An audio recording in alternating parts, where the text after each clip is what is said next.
A laboratory, Nintendo. And a chest.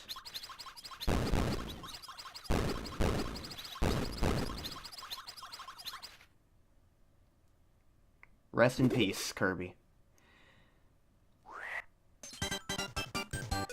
Hey there, Ultizeta here, and welcome to a new Let's Play of Kirby Squeak Squad for the Nintendo DS. Now, hold on a second, because, oh my god, the game is extremely loud for some reason for me. I don't know why, I turned it down earlier, but it decided to go to maximum volume.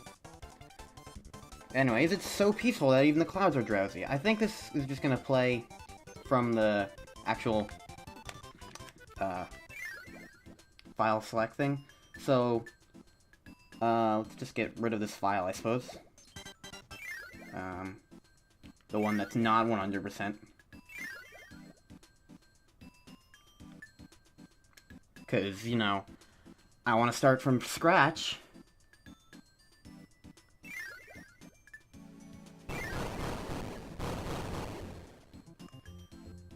Okay. So, Kirby Squeak Squad is a game on Nintendo DS. I'm playing it with my 3DS capture card, which is what I was talking about when I said turn the volume down. Because it was really loud in my headphones. I don't know why. Literally before the recording started, I made sure it was on, like, very low volume from my headphones. And then suddenly, Kirby Squeak Squad began and it was on max again. So Kirby used the microphone ability, basically. Anyways, like I just said, here's the intro cutscene playing for real. Early afternoon in Dreamland. It's so peaceful that even the clouds are drowsy. Yada yada yada. And now it's Kirby's favorite time of the day, snack time, aka every single time of the day. Today's yummy snack is a sweet fluffy slice of strawberry shortcake. Time to dig in.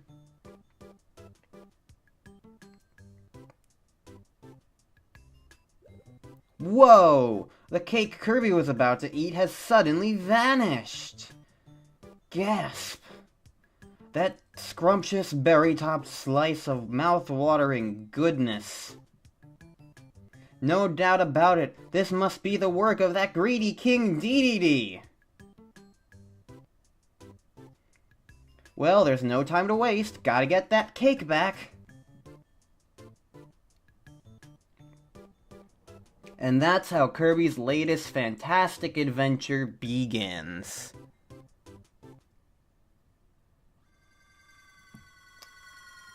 Well, Canvas Curse was a bit of an on the odd side, but Kirby Squeak Squad takes us back to Kirby's core roots.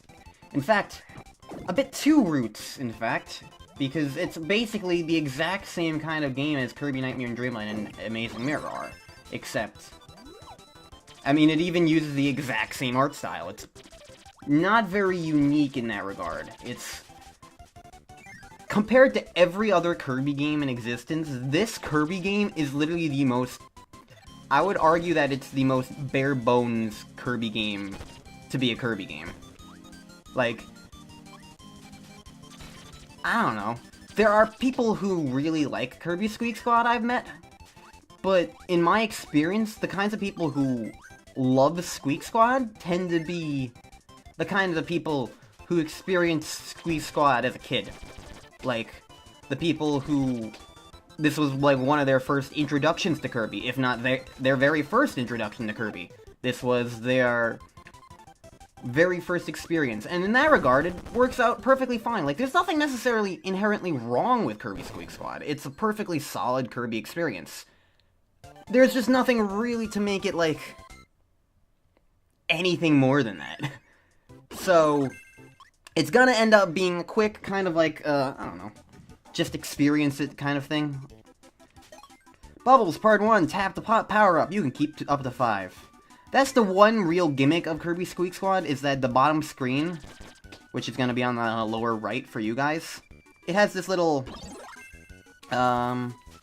thing on it. That's Kirby's belly.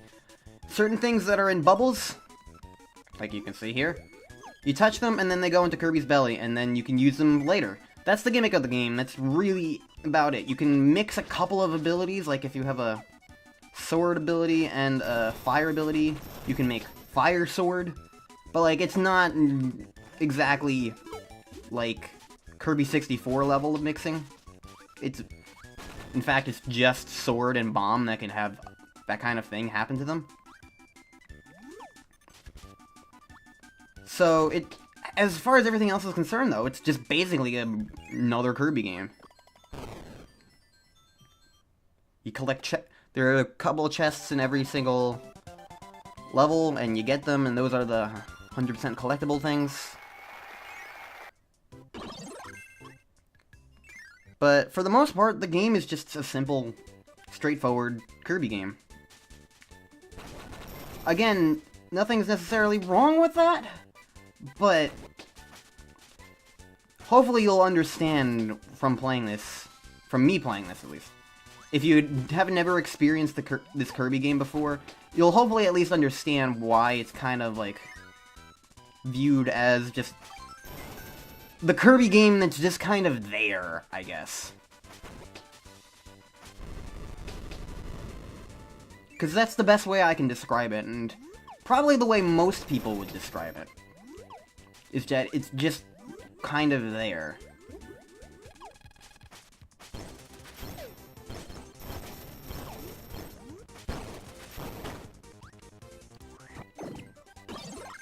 Because I don't know.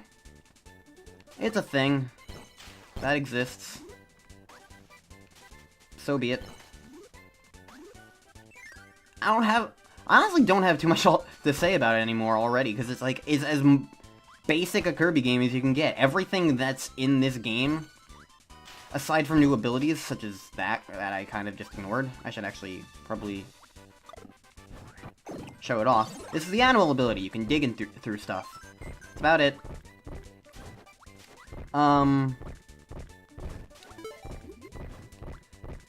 Like, I don't know. It's a very basic game. And I mean, yeah, you can probably argue that certain... hold on. Gotta make room in my stomach for this chest. Anyways, this is the Squeak Squad. This is another semi-new element of the game. They're the main villains of the game. They just kind of exist to be around, and they'll chase after certain big chests, like the blue one that I just picked up. That's why the game is called Kirby Squeak Squad, because the bad guys are the Squeak Squad. Although, alternatively, the game is called Kirby Mouse Attack in certain regions. I believe it's PAL regions. Which is another ironic instance of Kirby Squeak Squad not being the most separate entity, I suppose. I don't know what else I could call it. But, like, compared to it's just a funny thing, I suppose, about the game. Like,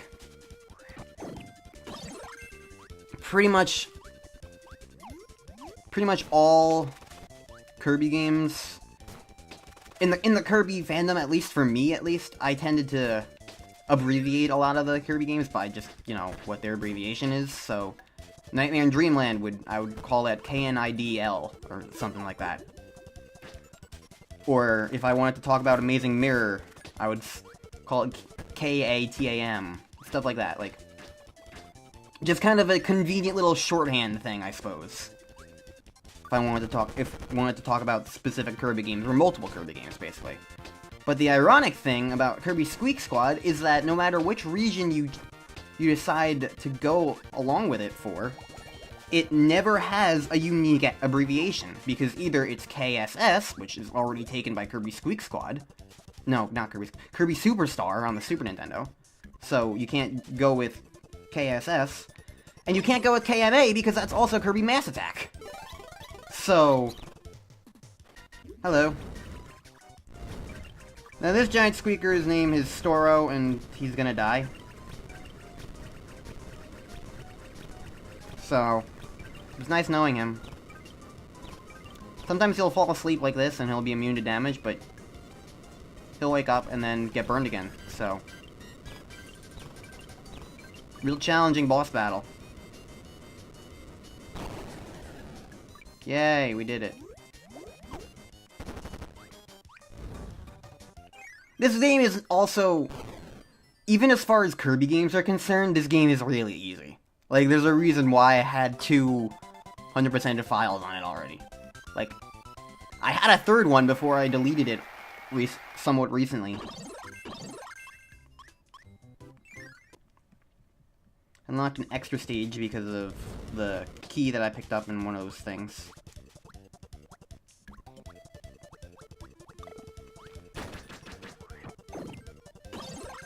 That sprite for Biospark looked really weird. I've never really paid attention to it, but it looked like it was just pulled from Superstar, which is weird. But honestly, I wouldn't put it past them. It just looked a little bit too big.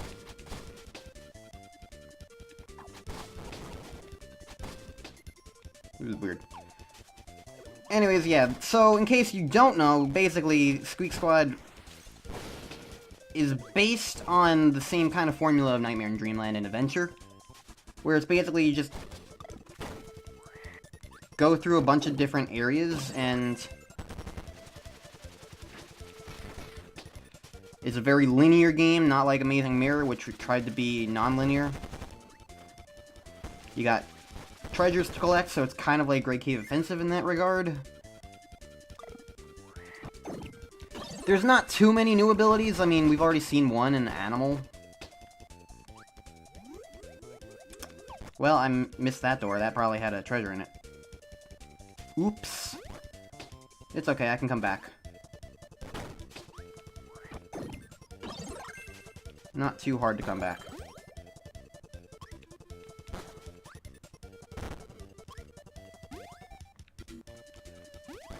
It also has a lot of remixed music, as you can tell, because it has Butter Building playing here, Vegetable Valley played earlier. And this, I didn't mention that before, but in the first thing with the Squeak Squad, we saw a mouse with a cape. That was Spinny, and that one that we just fought out the UFO is Doc. We'll be encountering them a lot more. They're gonna be frequent enemies popping in and out, and yep, I missed that treasure. Let's go get it. Be right back. Okay, and in here we have, of course, the treasure that I missed. Easy peasy lemon squeezy. And here we go. So now, let's see, what was in our treasure chest? It was a puzzle piece. Yay. So, I don't really know what else there is to say anymore, like, everything is kind of a thing. Hidden treasure just up there.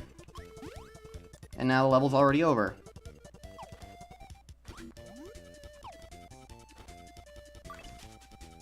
Fine, be that way. Squeak Squad is just kind of a game that exists. I don't know. There's not... I'm trying to think of things to talk about, and to explain about the premise or whatever, but there's really just nothing. It's just... It's a Kirby game. It's the most basic Kirby game of all.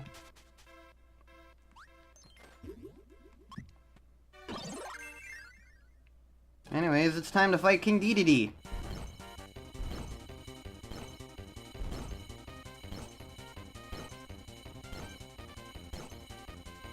Yay!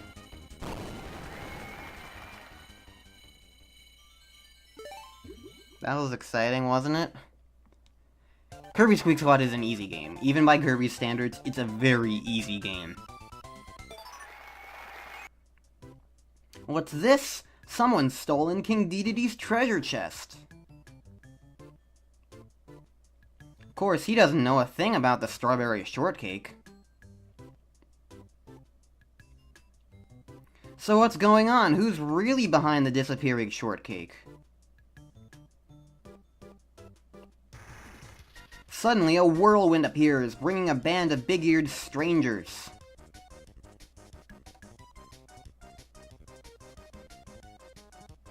Who are these guys? A band of thieves known as the Squeaks. Yay. With treasure chests in tow, they begin to march off jauntily away.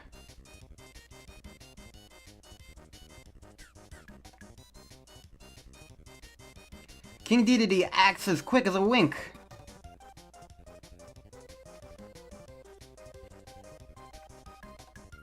Yep, this sure is quick. He grabs Kirby and hurls him at the Squeaks. And he gets a strike. What a perfect shot! He throws a perfect strike! The Squeaks teeter and lose their balance.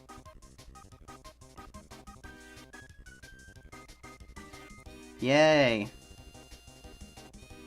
They all tumble into a deep chasm, taking the treasure with them.